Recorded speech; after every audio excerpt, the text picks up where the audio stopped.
What's up, everybody? Welcome to FoundFlix. On this Indie Explained, we're looking at Broadcast Signal Intrusion, following a video archivist in the late 1990s who unearths a series of sinister pirate broadcasts and becomes obsessed with discovering the dark conspiracy behind them. I dug this one especially due to the kind of interesting hodgepodge of influences. Mainly it owes to conspiracy thrillers from the 70s, but it also makes use of modern-day creepypastas as well as a healthy dash of horror. The horror especially comes in relation to the intrusions, as they are just plain creepy. It's also kind of cool as the story has some basis in history, as it references some real-life signal hacking from the past. The most predominant is most likely when someone interrupted a Chicago news broadcast donned in a Max Headroom mask. I just like how they also added in this real-life element, and it really adds to the whole crazy conspiracy that unfolds. You're like, is it real or what? I don't know. The story in this one twists and turns into a ton of different directions, and it really feels like when it answers one question, 1,000 more are asked, and many are left without resolution. This is also the case with the extremely abrupt ending that really leaves us up in the air and with no conclusion. I could see why this would be frustrating, but we'll see it is actually vital when we piece together the story's bigger purpose. So let's check out Broadcast Signal Intrusion, breaking down the story's many twists and turns, just what the intrusions are all about, as well as explaining the very abrupt ending that leaves us hungry for answers. We first meet film archivist James passed out at his job. A test tone wakes him up along with a message indicating there is a broadcast signal intrusion. He gets a tape out and organizes it into another pile, seeming that his job is going through vast amount of footage in search of these intrusions. Accompanied by a sweet trumpet and sad piano film noir style score, he wanders the streets of Chicago back in the old days of 1999. At his apartment, he has more equipment and tapes everywhere, and has one in particular that he's watching. It's of a girl out in the streets who jokes with him to stop filming. Then there's a flash of an upside down shot of a couple running in a field. She stops right at the edge of a forest as a heavy rain rolls in. He tentatively picks up a camera and starts to film as she begins to sway. She finally starts to turn back to face him, only seeing the peak of a strange woman's mask. While it may not be abundantly clear just yet, this woman on the tape is his wife Hannah, who disappeared under mysterious circumstances. James's entire journey is spurred on by not knowing what happened. It also seems that his memory of her is starting to fade a bit, hence being unable to see her face. He's starting to forget what she looked like. It seems James has a bit of a reputation as a camera repairman, as a guy Chester comes to pick up some work. When going to grab a new pen, Chester lets himself in and goes right for his Pixel Vision camera with his wife's tape, telling him he has to have it. But of course, James is not willing to let the camera go, as then he can't see the tape or, in a way, his wife anymore. James is seen attending several group sessions, presumably of others who have lost loved ones just like him. We see him scratching at a tattoo of a date on his arm, as a woman Nora describes her current feelings. She describes being stuck in a free-fall dream that she couldn't wake up from, and says that some days she could feel herself slipping. The people, sidewalks, all of that isn't really there, but all just figments of her mind. But now she understands there is no sense to be made, but does consider that perhaps she still hasn't looked hard enough. This establishes a very important thematic base to our story. Nora has lost someone just like James, and this has affected her greatly, in search of any kind of resolution, but now she understands that things will never really reach a conclusion. No answers will truly come. And that's a whole other thing she and, well, James also have to deal with. After the meeting, James asks Nora about her husband. Did he leave her anything like a note? She says that for the longest time she was convinced that she simply couldn't find it. One would just appear one day and explain everything. It never did, she sighs wistfully. About to leave, she shouts after, "It gets easier." He doesn't understand, and she shrugs, it's just something people say, which is ultimately meaningless, just a platitude to make the mourner feel better. Back at work, he scans through the archives and makes his way through more tapes. One kicks on to a local news broadcast featuring an interview with some guy rambling about the free market. As he drones on, suddenly static takes over the image. It cuts to a man in that strange woman's mask from his dream earlier.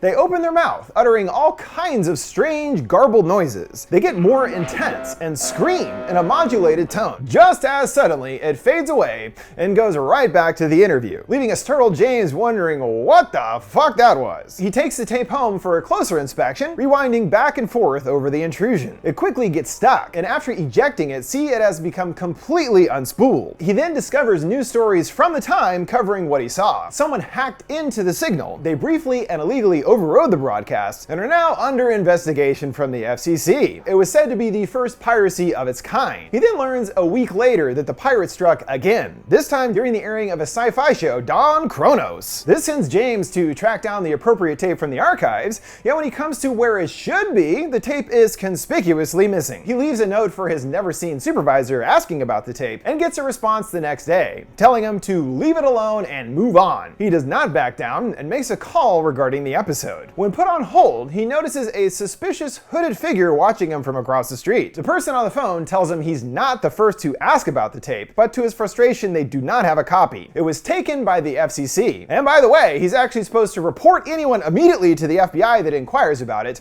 and James quickly hangs up. Phew, that was close. He stares back across the street and the person is gone. James looking a bit shaken up. So he reaches out to another potential source, the tech-obsessed guy Chester. He's able to find the episode on a beta tape, and don't worry, he brought along his own player. They pop it on, and Don Kronos is a clear riff on Doctor Who, a charmingly low-budget sci-fi romp. The duo on screen discuss the dangers of what the Doctor is attempting. What he's doing can't be good for his health or peace of mind. Death is the end, he's told. He must accept that. Sounds appropriate to somebody else, maybe, named James. Before they can continue, the signal is interrupted. The masked person is back, garbling weird noises, and then starts to move in a very stiff robotic fashion, making us wonder if it's a person in a mask or android of some kind. They keep moving in a jittery way, and then start babbling again, and their fingers bend backwards looking like they're made of plastic. They scream, and stuff starts streaming from their mouth, and it blips away back to the good doctor. Woo! Chester assumes this is why James wanted to see the tape, and he knows all about the intrusions. What's now called the Sally Sparks incident. He refers to it as the creepiest unsolved mystery hack of all time. The strange character was inspired by an 80s sitcom called Stepbot about a widow scientist who makes a robot wife to help take care of his 5 adopted kids. An obvious take on the real-life Small Wonder, which is actually even creepier than anything in this movie. Look it up. 15 years later, the perpetrator was never caught, although there are some compelling theories on the boards. That's right, BBS boards, the message boards that were the larva stages of the internet we know today. James understands this must make the tape valuable, and Chester isn't interested in money, instead suggesting a trade. He gets to take his pixel vision in exchange for the tape and player. Chester starts to ask about the girl on the tape, but James immediately shuts him down, excusing that he has to go to work. There he digs into the Chicago BBS to investigate further. There's mention of another intrusion in Florida from a hacker dubbed the Night Pirate. He hacked into the signal with a message to not believe their lies. He was caught after all, and then their discussion starts turning to Sally Sparks. No suspects, the other person replies. He then discovers who from the FCC wrote the report on the case, a Dr. Lithgow, giving him another substantial lead. Lithgow is prickly when he brings up the report, grumbling that he is not the first to seek it out. He doesn't have it either, and the only way to get a copy is via a form that could never get fulfilled. He does at least give him a bit more info on the case. These intrusions are extremely rare. There's only been 10 in the last 40 years, and the Sally Sparks incidents are the only ones that remain unsolved. James brings up the footage, and Lithgow agrees that it definitely gets under your skin. They couldn't figure out what exactly they were watching. Was it a joke or a prank or what? After the second intrusion, the FBI got involved, but according to a prevailing theory, they actually put pressure on the press to not report on the incident, as they were worried there could be subliminal messages hidden in the broadcast. James is confused, as the only sound is just strange static, but he presses into his conspiratorial side. It sure sounds like it, eh? There were rumors of a third intrusion several years later, but by then they had all but given up on the investigation. If there was indeed a third incident, it would have followed a particular pattern. Each hack targeted a smaller audience, what's called narrowcasting. It started at network level, then down to public broadcast, then what's next, he asks. It must be cable access, James guesses correctly. Lithgow brings up a note he has in reference to the date of November 23rd, 1996. James jots it down and then realizes it's the day before the tattoo on his wrist, which must be the day that Hannah went missing. James looks up out the window to some feet walking by, and oddly the doctor has disappeared. As he remembers flashes of his wife, his eye starts to twitch. This time after his meeting, he takes Nora up on her offer of a cigarette, and she casually brings up a barbecue this weekend and suggests that he tag along as her date. He shows off his wedding band and she shows off her own. She laughs "me too" knew, but they're gone now. They have to keep living their lives. But James can't even consider this notion and stammers that he's got to get going. At work, there's a warning note from his boss, as he hasn't gotten any work done the past week, but he's unbothered and goes right back to the intrusion. He dials in with an audio mixer and tries to modulate the signals into something potentially intelligible. He keeps fiddling with the knobs and slows it down, listening intently. "I fixed them," it says quickly in a gravelly voice. "I fixed them all." He stares at the frame, trying to piece together what it all could mean. He's then startled by the sound of something falling behind him and goes to check it out. He hears footsteps coming from the dark shelves, and then someone scurries by. Hearing a door slam, he runs out after, but there's nothing. As he walks home later, the camera starts swirling unsteadily, illustrating his increasingly paranoid state of mind. The intrusions then start invading his dreams. While alone in the dark, the TV then beeps on. Sally appears and utters James's name. He comes to a classic crime board on the wall, which initially was regarding Hannah's disappearance, but now has started to involve clues related to his new case. He scrubs through the other intrusion and snaps several stills on a camera to get a much more detailed look at the frame. When he gets a closer look, something gives him pause. There's what looks like another person in the room reflected in the window. James seeks out Lithgow with his new information, getting nearly run right into with his car. He breathlessly explains that the room is actually a set. Someone built the place inside of somewhere else. That's why the figures seem to be so tall in the scale of the room. It then begs the question why, and he shows off the face there in the window. Lithgow tempers all of his revelations. There was a years-long investigation into this which turned up nothing. James points out not on the first incident, but there's no information at all on the third. He's convinced things like this don't happen by accident. It's for a reason. Lithgow considers, what if he is right? Does he want to be the guy who figures this all out? Yes, James states resolutely. His deepening obsession winds up costing James his job, coming to a note that he's fired along with the parting gift of a six-pack. Well, now he can focus completely on the case, and it's back on the boards. There he finds a frightening new layer to the case, a potential connection between the intrusions and missing girls. Before he can read more, his monitor is taken over and a message comes through. "I know what you're looking for." An article pops on screen about a missing woman who disappeared the day before the first intrusion. A coincidence? They ponder. They then suggest the two meet, and James arrives at an address for an antique shop. He goes through what initially looks like a standard antique store, and then when entering the back room, comes to the hooded figure.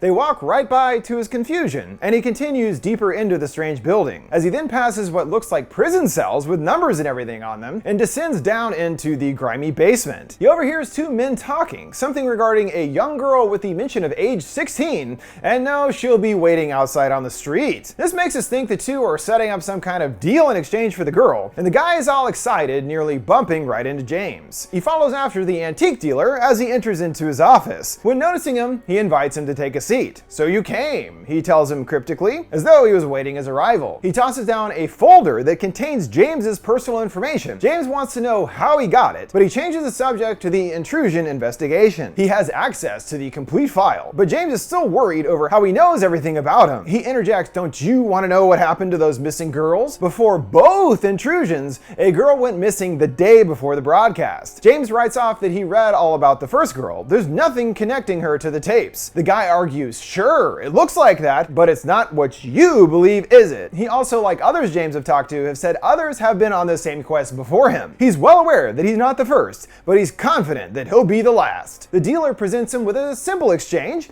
If he delivers a package for him, then he will provide him with the case files. James has no reason to trust him, but he is not going to turn back now. He makes his way to the address and there meets a disheveled man, McAllister. He immediately opens the package and pulls out a note reading, "This is the man you're looking for." It sounds like McAllister has been researching the intrusions just like James, and over time he has been essentially driven mad. He rants that the tapes are trying to tell him something. He's been looking into it for 11 years and has only gotten dead ends. James accuses him of setting him up, but he disagrees. This is a warning to the others that are curious like him. He spits for him to stop now, before it's too late. James mumbles that it already is. He shrieks, "They're everywhere, man!" and bolts from the scene. Okay, bye, nice meeting you. Jeez. Back at his apartment, he finds the door slightly cracked, and the dealer was good on his word after all, finding a file there waiting for him. He pores over the pages, seeing everything on the case, and even the potentially connected missing girls. James thinks he's starting to get it all figured out, and rings the professor with his theory. He believes that the intrusions are actually confessions for taking the girls. To him, it all fits together. He stops mid-sentence, seeing the hooded figure there again, and Lithgow brings up that he knows about his his wife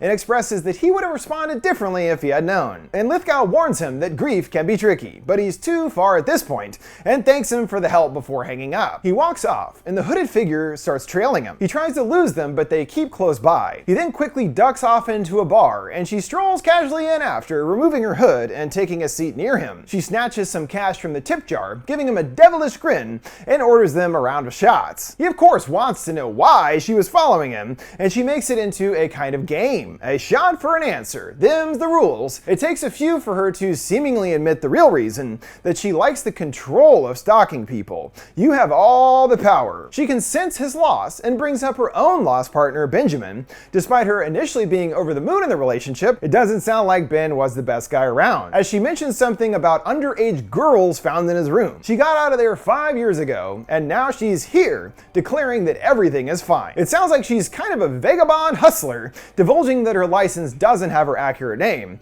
but says that her name is Alice. Although Brown has gotten him sick, and she conveniently helps escort him back to his place. Then he has another nightmare. The sound of static takes over and a glowing hand starts reaching over his back. He comes to in the morning, seeing Alice watching the intrusions and taking notes. She's all, "Whoa, you were not lying about this stuff," and he mentions that he is still in search of that elusive third tape. Seeing an opportunity, she offers to help him, but he declines as he prefers to work alone. So she plays her cards, asking what the numbers mean. He's certain that he knows the tape's inside and out, yet when she plays it back, there is definite rhythmic beeping amongst the signal. She recognizes it as Morse code. He's astonished. Who would know that outside of sailors or telegraph operators? She leans back with a knowing smile. Yep, she can decode it, but he'll have to agree to the deal of being his sidekick for a bit. She asks if he's going to call the number, but James tells her that he had to destroy his phone. You never know who's listening, you know? So on a payphone, he dials the number, hearing similar weird static and groaning noises on the message until it clicks off. Well, not too much help there, really. Taking in the crime board again, he's interrupted by a loud knock at the door. It's his neighbor with a phone call for him.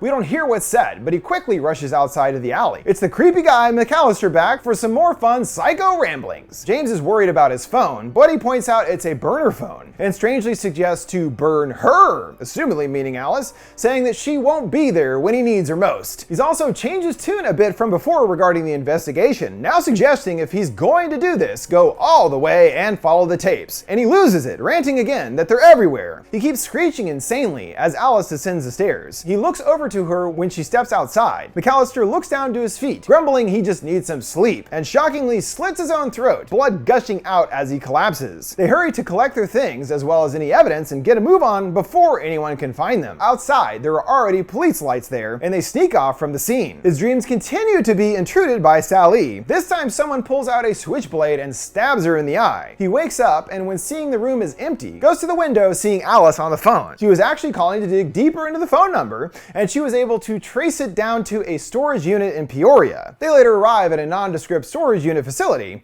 and she tells him to wait behind. She knows how to work this guy. After a quick chat, the man escorts him to the storage unit in question. All that's inside is a landline and answering machine. They give it a call and it plays the same message, at least knowing that it is what they were looking for. According to the guy, it was first rented back in 1987. It's been paid every month without fail ever since, yet no one has shown up to check on it. He assumed that's why they were here. They're the only ones that have ever asked about it. At this moment, James realizes he has surpassed the others like him before on this trail. No one has made it this deep. Although as for who rented it, he cannot tell them due to legal obligations. The phone rings and James hands it over, both appearing disappointed on the way out. Yet strangely, despite moments earlier, the guy comes out and is suddenly happy to divulge the tenant's name, which makes us wonder who was on the phone and what they told him that changed his mind. He even apologizes for being rude and gives him the name Stephen Meyer. This new clue sends him spiraling into another direction, staking out in front of Stephen's address in hopes that he will show up. While waiting, she probes a bit, asking James what he likes to do for fun. And James is immediately flustered and uncomfortable at the pretty simple question, mumbling about how he likes to fix cameras. She doesn't count that though as a hobby if he's getting paid for it. After telling a story about how she made silly radio shows as a kid, he spills about just how much this case has taken over his life. He can't remember anything from before he started the case, and she replies that sometimes we spend so long looking for answers that you forget the question. Well, that certainly sounds applicable to James's wacky journey so far, and he finally broaches the ever-touchy subject of Hannah's disappearance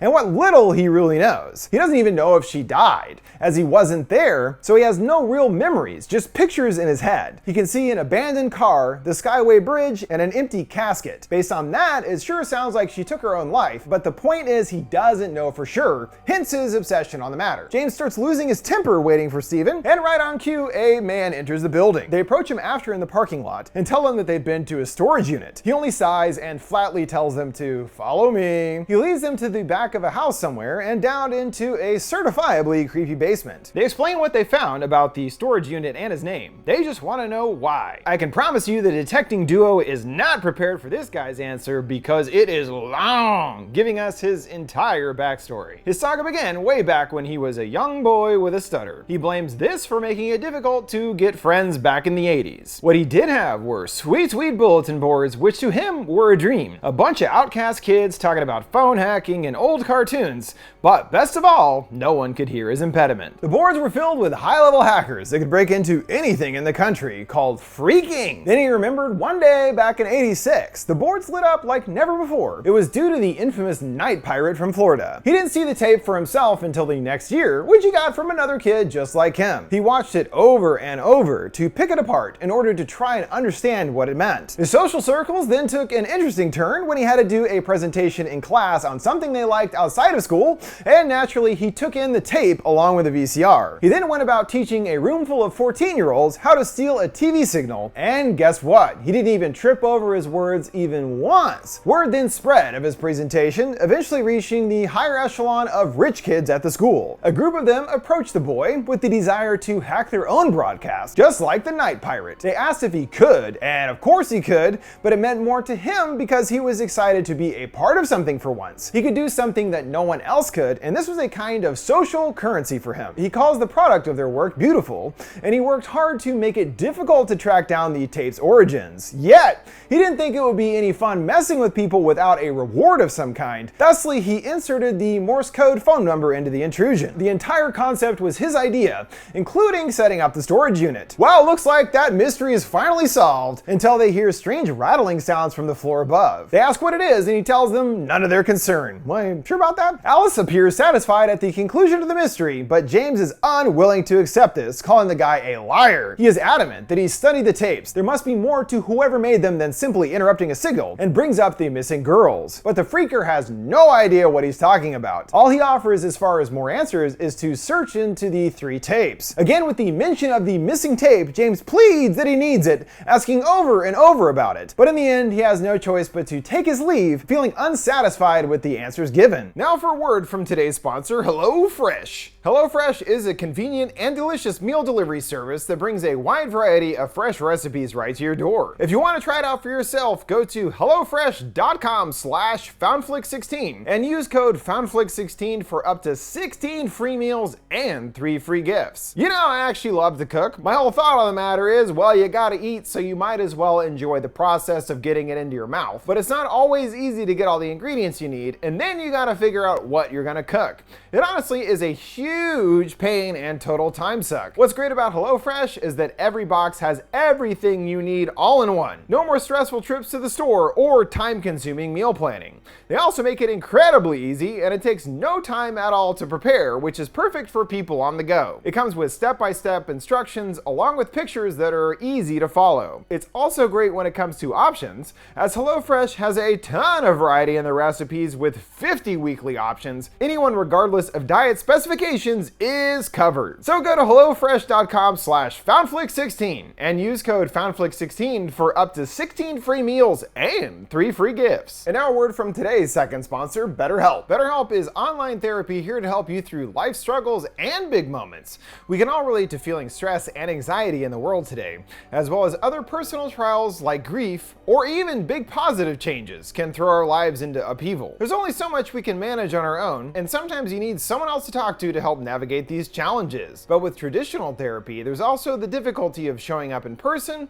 and of course, potentially being uncomfortable in the waiting room. With BetterHelp, there's a better way, as it's easy to get set up quickly with a licensed professional therapist from the comfort of home. You just answer a few questions, and within 48 hours, you're matched with a therapist. Is that easy? They also offer a variety of session styles you can do via live chat, phone call, or video call. Best of all, it's more affordable than traditional offline therapy, and for those in need, they also offer financial aid. Visit betterhelp.com/FoundFlix, that's better HELP, and join the over 2 million people who have have taken charge of their mental health with the help of an experienced professional. As a special offer for Ending Explained listeners, get 10% off your first month at betterhelp.com/FoundFlix. Back at the motel, James is still a bundle of nerves, and they discuss parts of the story that still don't add up. Why keep paying for the unit all these years if it was just to mess with people? She mentions, well, he did want to be found, and he did find him after all these years. You tracked him down and learned his story. Again, to her, this is the end of their crazy ride, suggesting that he can let it go now. He gets livid, saying she's out of her mind. He's definitely not about to give up until he gets that third tape. He's convinced that this is the only part of the freaker story that was not a lie. She then gets quiet, and he realizes that unlike him, she did believe him. She stammers that she doesn't know for sure.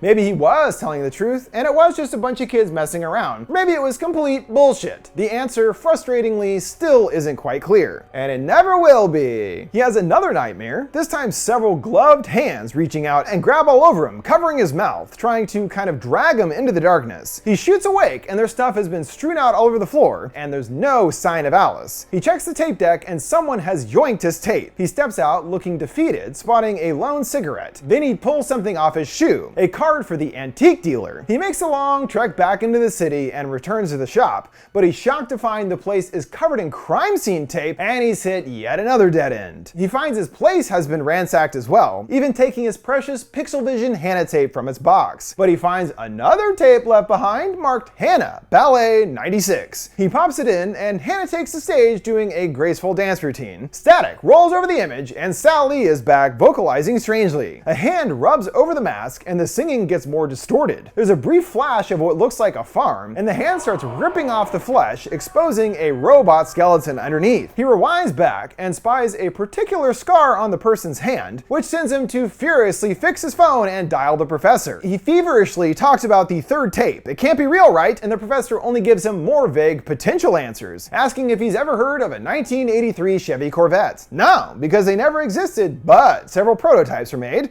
Supposedly they were all destroyed, but there still could be some floating out there. However, only the most hardcore and dedicated snoopers would be able to ever track one down. Again, teasing the possibility that just because no one else has found it until now, it still could have been out there the whole time. He then poses the question back to him, does a third tape exist? But the phone clicks to a recording. If you want to make a call, dial a number, implying this conversation was entirely in James's mind. He even pulls on the cord and it's not plugged in. I mean, what? He throws the phone away and rubs his face, worried that he really might be starting to lose it. However, as always seems to be the case, just when he's about to give up, there's a fresh lead to keep him going. He rewinds the tape back to that farm shot, and thanks to a magnifying glass is able to make out the name on the mailbox. He looks half happy and alarmed at the same time at this latest clue. This could be what he was really looking for. Will this place have the answers that he seeks? He arrives at a remote farmhouse, hearing a moldy tune wafting from inside, implying someone must be home. He grabs a hammer just in case, and comes to the radio shutting it off. He surveys the room, noticing a cage as well as several computers. There's also a hat plopped on top of one PC,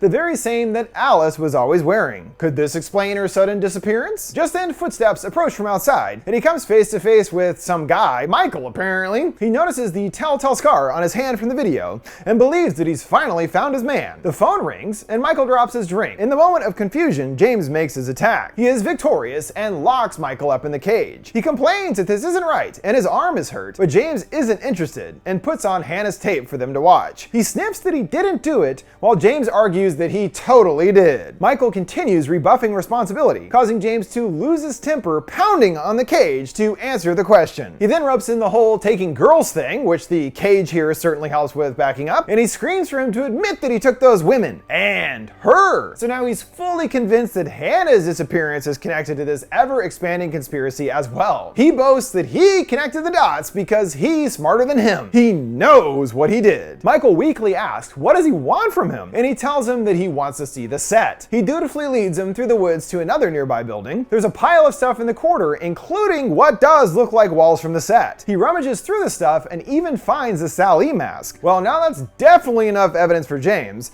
and he wants to know if it's all there, because they're going to rebuild it. It's time for another tape. After putting things back together, James flips on some work lights, seeing as Michael tied up in a chair. He starts weirdly humming to himself and gets louder and more off tune, and Michael's demeanor changes on a dime, getting frantic and crying that he doesn't want to be here, he didn't do anything, and then asks asks when will his dad be here? The intention with this character, I feel like, is to really make us question him. Is he suffering from some kind of learning disability, or is he a psycho? The line is definitely blurry here on purpose. But we know what James thinks on the matter as he descends upon him and places the mask over his head. He has something for him to read. It's pretty much a direct confession, admitting his responsibility for the intrusions as well as the missing girls. He breaks down in tears, and James encourages him to keep going. The sooner you read, the sooner you'll understand. Promise? Michael asks him in an innocent tone, and James calmly tells him, I promise. Again, his demeanor changes, rubbing and tugging at the mask. He is suddenly much more confident and assured in his delivery. I killed them, I fixed them all, and this is my punishment, he plainly states. After they film the confession, James is next seen filling in a fresh hole in the ground,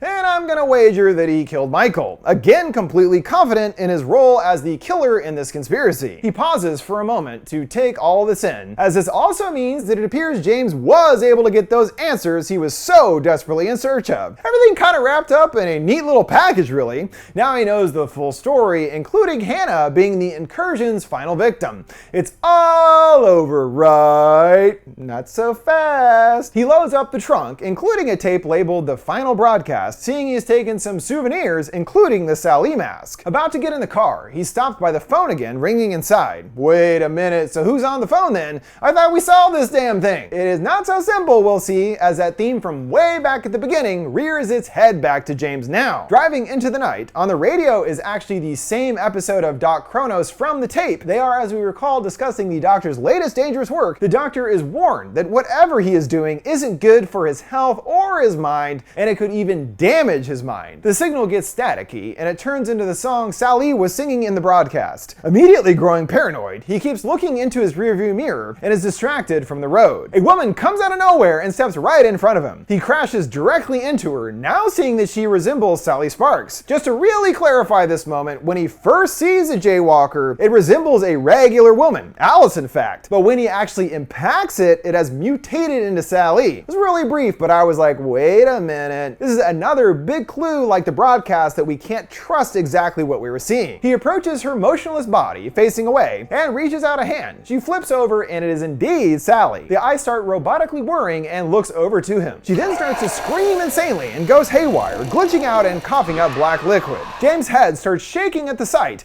and that memory floods in of them in the rain. And now definitely notice he's also wearing the same jacket. More static takes over, and things are left on this admittedly very ambiguous note. So what does it all mean? How can we possibly answer all the many lingering questions and conveniences along James's journey for answers? You can't. That is kind of the whole point. As mentioned, there are so many instances where this case hits a snag, and out of left field he gets another breadcrumb that sends him spiraling into a whole new direction. It's seemingly impossible because it is. What we're actually seeing is James increasingly falling into his own delusions. So much of what transpires is up for debate, as we are seeing everything from his subjective perspective. It all really is set up way at the beginning, like I said, with Nora's speech and how she dealt with her own husband's disappearance. She felt things falling away from her, people and the world itself all around her, kind of losing herself to that nagging feeling of not knowing what happened. She ultimately had to accept that the answers aren't always out there, and this of course also directly applies to James. His entire trajectory is spurred on by this desperation to uncover the mystery of Hannah's vanishing. It's that powerful drive that allows him to sink deeper and deeper into his delusions and harebrained conspiracies. He wants so badly for all this to be true, although he's also warned several times along the way to be careful of letting this take him over, but James refuses to ever stop in his investigation. This feels most notable when they talk to the Freaker. This does provide a pretty reasonable explanation for the incursions and all that, and even Alice seems to accept that the case is concluded. But James once more is unable to accept this because it doesn't provide him with the answers he wants. And then conveniently, Alice disappears now that she's a dissenting voice in his quest. So he more or less creates the ultimate big bad, that way he can finally conclude things in his own way. But as Nora said, in life we don't get those answers a lot of times, and that is the case for James. Also back to the Doc Chronos thing, messing with this kind of stuff could damage him physically as well as his mind, which the replay of the episode reminds us of at the end. That's also why the robot shows up at the end. Things aren't done, and technically won't ever be until he is able to let Hannah go and accept that he won't ever know what happened. That's also why things end in the manner they do, with a serious cliffhanger. Just like James, we are left without any real answers or satisfying conclusion in the end, really making us feel like we are in his shoes and just as confused as he is. Then the question becomes how much of what we saw was real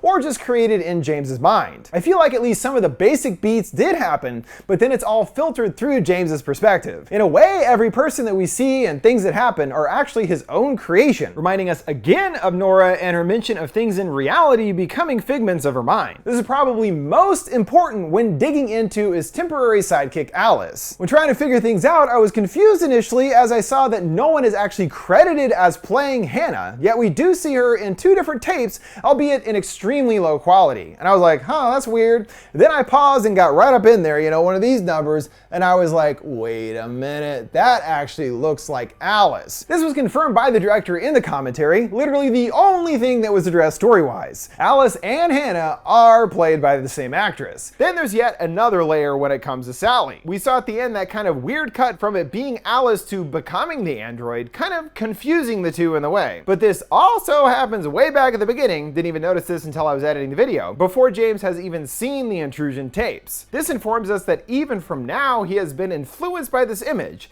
and it seems that Sally is an incarnation of Hannah, perhaps a representation of the underlying horror and terror that James faces when trying to confront what happened in the past. This makes me think that Alice was a kind of incarnation of his wife, and I would say based on the few details James remembers, like the car and the bridge, that Hannah took her own life, but why? What would push her to that? Then I remembered what she told him regarding her previous relationship that was abusive. If Alice is an avatar for Hannah, then perhaps she's actually referring to their own relationship. I'm not sure about the underage girls thing, that would change things a lot, but just not good, This would be a real reason to compel her to take her own life, and also would add a lot more to the baggage of James's situation. It's like no wonder he wants to believe that something else was responsible for Hannah. He couldn't bear that guilt. That's why he was so committed to this crazy conspiracy. It's the only way that he could deal with what he did. Oh boy, now I'm starting to sound like James, really going down the rabbit hole there. But this stuff is in there on purpose, and this would really help us to understand James's motivation into madness. That brings us to the conclusion of this ending explained for Broadcast Signal Intrusion. Don't forget, before we go, you can send me requests for any movies or TV shows you'd like to see me explain by sending them my way on any of my social media accounts at FoundFlix. What did you guys think of Broadcast Signal Intrusion and its ending? What do you think it all meant? Let me know your thoughts down in the comments below. Make sure to like, subscribe, and follow. Thanks for watching FoundFlix. See you next time.